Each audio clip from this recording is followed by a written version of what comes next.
Salam Vincenzian, saudara-saudari terkasih. Pada tanggal 21 Agustus 1971, seorang misionaris kongregasi misi berkebangsaan Itali bernama Romo Ernesto Ferrari mendirikan pusat rehabilitasi penderita kusta, atau lebih dikenal dengan sebutan Wireskat di Blora, Jawa Tengah. Perjumpaan Romo Ernesto dengan penderita kusta yang mengalami perlakuan dikucilkan, diasingkan, dan disingkirkan dari kehidupan, menggerakkan hatinya untuk memberi sentuhan hati secara khusus kepada mereka dengan mendirikan sebuah panti rehabilitasi penderita kusta.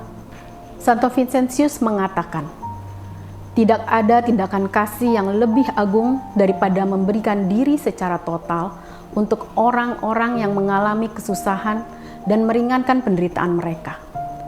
Sahabat Vincenzian, Rehavin hari ini mengajak kita untuk membuka mata dan hati kita terhadap orang-orang di sekitar, sehingga sapaan dan perhatian kita kepada mereka yang menderita juga dapat dirasakan sebagai sapaan kasih Tuhan sendiri. Salam Rehavin, Tuhan memberkati. Saudara-saudari yang terkasih, para sahabat Vincenzian, tentu Anda semua pernah mengalami sakit. Dan apa yang Anda lakukan ketika Anda jatuh sakit? Tentu Anda semua berusaha untuk pergi ke dokter, lalu meminum obat, dan berbagai upaya lain untuk memperoleh kesembuhan. Tapi sembari melakukan hal-hal itu, tentu sebagai orang yang beriman kita percaya bahwa usaha kita, upaya kita tentu memerlukan kasih karunia Allah. Maka dua hal itu menjadi hal yang pokok yang perlu kita perjuangkan, yaitu iman kepada Allah, sembari kita melakukan segala upaya yang bisa kita lakukan dengan sebaik-baiknya. Saudara-saudara yang terkasih, pada hari ini kita mendengarkan Injil Markus yang mengisahkan seorang kusta yang datang kepada Yesus, berlutut di hadapannya dan memohon penyembuhan. Dan ketika Yesus berbelas kasihan, maka dia menyembuhkan. Saudara-saudara, orang kusta ini bisa bukan hanya kita artikan sebagai mereka atau orang-orang miskin yang bisa kita kasihi, tetapi tentu juga bisa kita refleksikan sebagai diri kita sendiri yang mungkin mengalami sakit, bukan secara jasmani, tetapi sakit secara rohani ataupun sosial.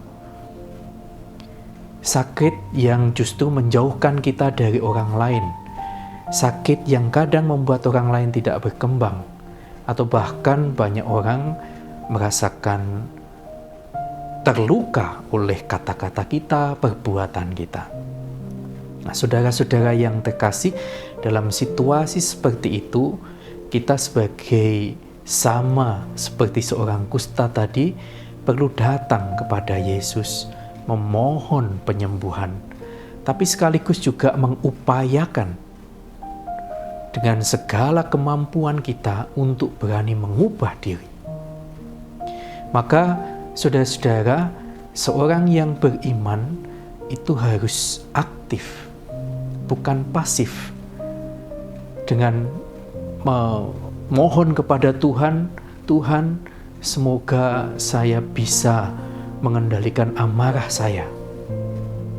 Atau Tuhan, saya mohon semoga saya bisa rendah hati.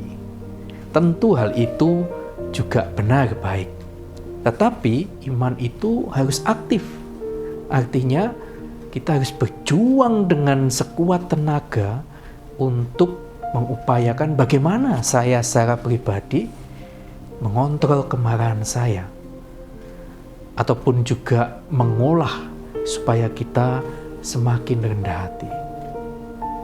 Maka para saudara yang terkasih, hari ini kita diingatkan bahwa sebagai seorang yang beriman, itu harus memiliki iman yang kuat pertama-tama, karena kesembuhan itu berasal dari Allah, tetapi juga berusaha sekuat tenaga untuk mengolah batin kita, mengolah rasa sakit kita, sehingga dari upaya dua hal tadi kita memperoleh kesembuhan yang sejati. Maka kita mohon pada Tuhan, semoga kita dimampukan untuk selalu berusaha keras dalam membentuk diri kita menjadi seorang yang beriman sejati. Tuhan memberkati. Aku